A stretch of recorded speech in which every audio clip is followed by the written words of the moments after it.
আজকে আমি চলে এসেছি কেরালার বিখ্যাত কাঁচা ফলের আচার খেতে। এখানে বিভিন্ন রকমের কাঁচা ফলের আচার পাওয়া যায়।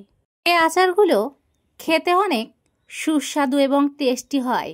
এত এত কাঁচা ফলের আচারের মধ্যে আমার সব থেকে যেটা পছন্দের সেটা তোমাদের সাথে শেয়ার করব। আগে তোমাদেরকে দেখিয়ে দিই কোনটা কিসের আচার। এখানে কিন্তু কোনো মশলা ছাড়াই এই আচারগুলো বানানো হয় খুব সুন্দরভাবে। আমাদেরকে প্রথম থেকে দেখাচ্ছি।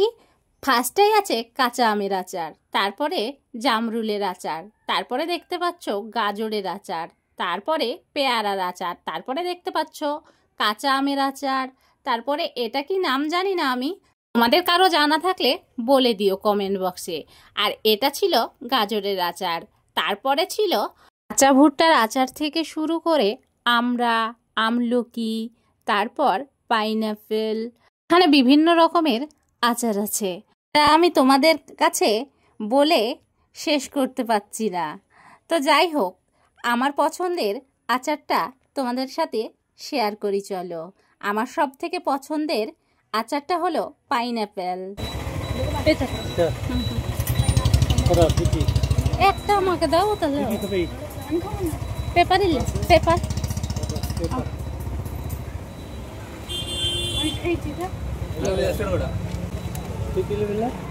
কি নিবি রে? তুমি নাও।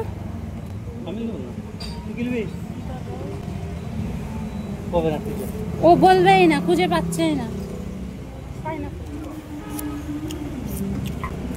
মিষ্টি কেমন লাগছে রে? রিভিউ দাও। তুমি খাও। এখানে আমি আর ছেলে মিলে দুটো পাইনাপেলের আচার নিয়েছিলাম। তো তোমাদের ভাইয়া পছন্দ করে না, সে নেয়নি, তো কোনো ব্যাপার না। আর এখানে দুটো পাইনাপেল আচারের দাম রেখেছিল 20 টাকা মতো। আর আমার আর একটাও কিন্তু ভীষণ পছন্দের, সেটাও তোমাদের সাথে শেয়ার করি। এই দেখো, কাঁচা আমের আচারটাও বেশ ভালো লাগে। আচার খেতে যেমনই হোক না কেন, সাজানোটা দেখেই খুব সুন্দর লাগছে, মনটা ভরে গেছে। যেমন খেতে সুস্বাদু তেমন সাজানোটাও দারুণ ছিল। এই রকমের আচারগুলো তোমরা কে কে খেয়েছো কমেন্ট বক্সে কমেন্ট করে জানিও। আর না খেয়ে থাকলেও একবার বলে যেও। আচারটা কিন্তু কোনো মশলা ছাড়াই বানানো হয়েছে। আর আমার জানা মতে এই আচারগুলো ভিনেগারের পানি দিয়ে বানানো হয়েছে।